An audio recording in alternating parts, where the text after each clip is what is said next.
You tell which one's which? Thankful hearts lifted high for the blessings in our life. To pecan or not to pecan? That is the question. Hey y'all, it's April. Thanks for stopping by my crazy creative life. In today's video, we are making two versions of pecan pie. One with pecans, one without pecans, or a faux pecan pie, or a fake pecan pie, whatever you want to call it. Maybe even pecan. We can't have nuts now, so what do? Anyway, if you want to know how to make a pecan pie without pecans, keep watching. So like most things I do, I kind of looked at a bunch of different recipes, and then I come up with what I thought would be, better for my family and our liking. So this is what I've come up with. And both of these recipes are essentially going to be the same, with the exception of one obviously gets the pecans and one is going to get crushed pretzels. So I'm anxious to try that one. So let's go ahead and get started. For each recipe, we're going to do 3 room temperature eggs. And I like to put mine in a bowl of hot water while I'm getting everything ready, and that pretty much brings them up to room temperature. As far as your pie crust, keep it in the freezer or the refrigerator while you're fixing everything. You don't want your crust to become room temperature. So this is number 2. And number 3. And the reason you want them room temperature, it just helps everything to incorporate better, especially since we're getting ready to put some melted butter in. I always wash my hands after I touch eggs. Next, I'm going to put in here a 1/2 cup of white sugar and a 1/2 cup of packed brown sugar. If you're a new baker and you don't know what I mean by packing, you just pour your sugar in there and press it down, and pour more in there and press it down until it's level. Like that. And then when you release it, it's going to take on the shape of whatever you had it in. 1/2 cup of level granulated sugar.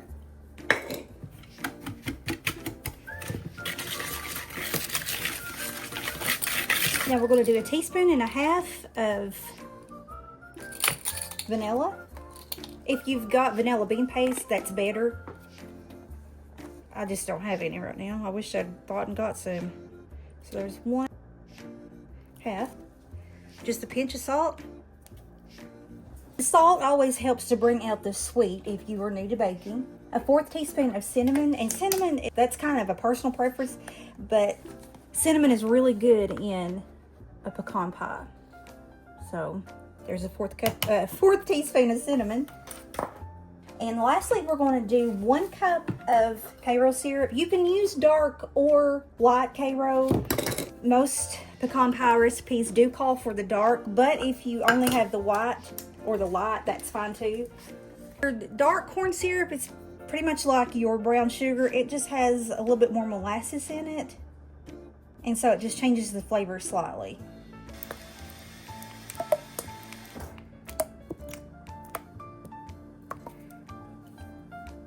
Now some people will take and spray, because it takes a little bit for that Karo syrup to come out. They'll spray it with cooking spray, and it helps to, for the syrup to come out of your thing easier, but I don't want to add that extra ingredient, so I'm just going to use my spatula.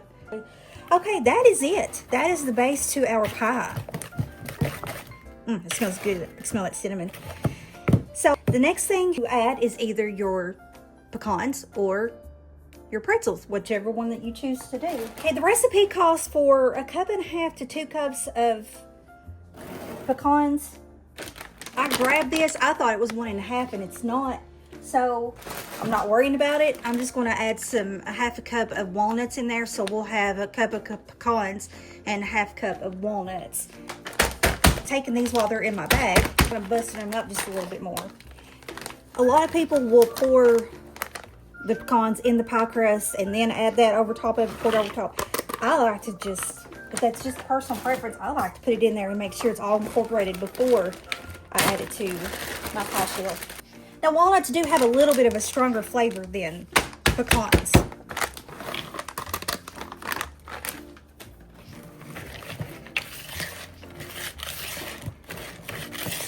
I'm gonna let that sit in the bowl while I start my second one. That way I pull my pie crust out at the same time. So again, 3 eggs, room temperature. Oh, I know something I did forget. I forgot my butter.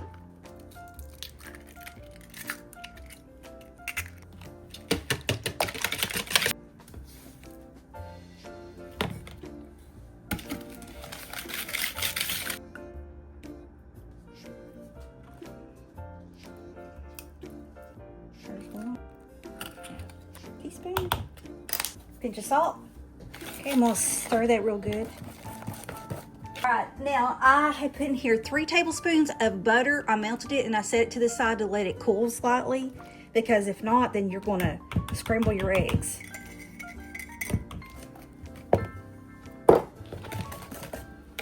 And I forgot to put it in this one, so I'm glad I didn't put it in my pan yet, or my pie crust.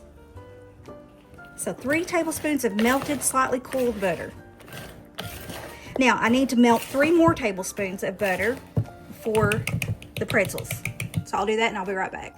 So for the faux or the no pecan pie, fake pecan pie, whatever you want to call it, we are substituting the pecans for pretzels. So this is about 2 cups. Then that way, whenever they're broke down, they're roughly between 1.5 cups to 2 cups. We're going to add these to a little bowl. We're going to add 2 tablespoons of granulated sugar, 3 tablespoons of melted butter and slightly cooled butter again. Just want to make sure that they're coated pretty well. I'm anxious to see what this is going to be like, because again, I love pecan pie, but I can't have nuts anymore. My parents can't have nuts anymore, and we all love pecan pie, so we're going to try this and see. Although my daughter thinks that I'm not Southern, I guess because we're not using pecans, but... Alright, I got these pre-made. You can make your own pie crust, but I've got so much cooking today, I thought it'd be easier just to buy the frozen. But this is the deep dish. It's a 2-pack. And I got these at Walmart. But I about forgot something. Give me just a second. It's better to try to cook your pies on like a baking dish. It's a whole lot easier to try to handle.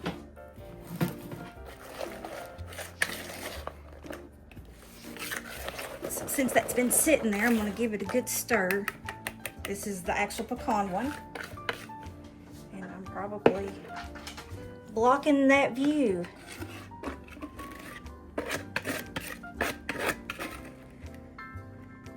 Okay, this was the gooey one for the faux, the fake pecan pie. That's what I'd call it. Now for this one, I'm just going to sprinkle this on top instead of like soaking it in, which a lot of it's going to fall in anyway. But this is our pretzel mixture.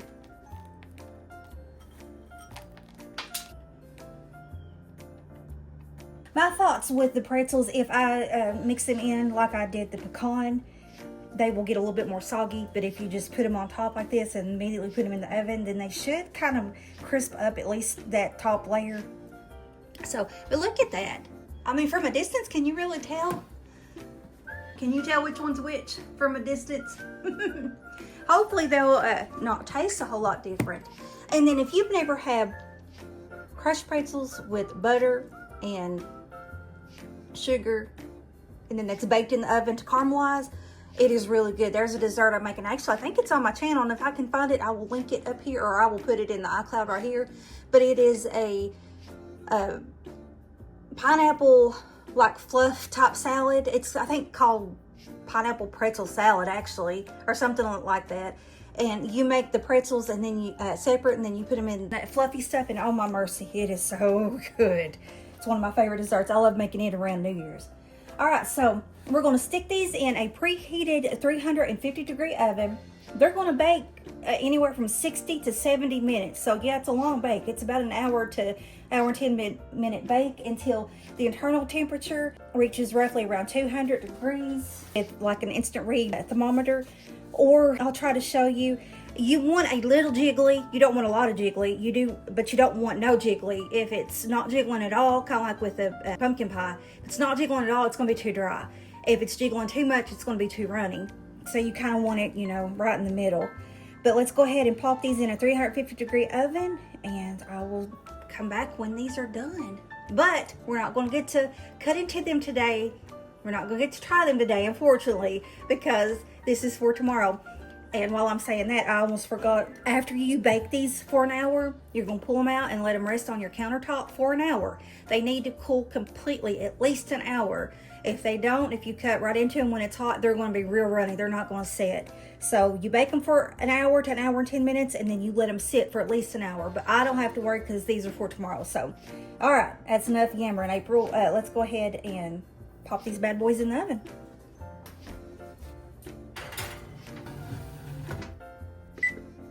So we're going to start off with 60 minutes, and then I will check the temperature and the jiggliness. And if it seems like they need a little bit longer, then we'll go another 10 minutes. But I'll see you in an hour. Can you tell which one's which? To keep your pecans from scorching, the last little bit, just put some aluminum foil over top of your pies and you'll be good.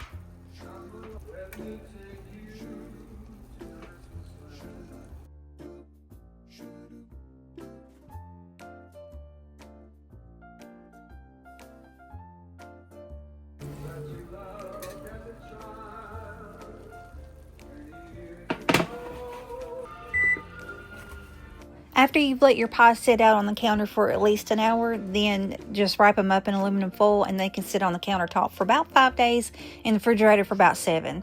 Well, that's the end of the video. So if you're like us, you love pecan pie but you can't really eat nuts anymore, then maybe give this version a try. Hope you enjoyed the video, and I hope you guys have a blessed rest of your evening.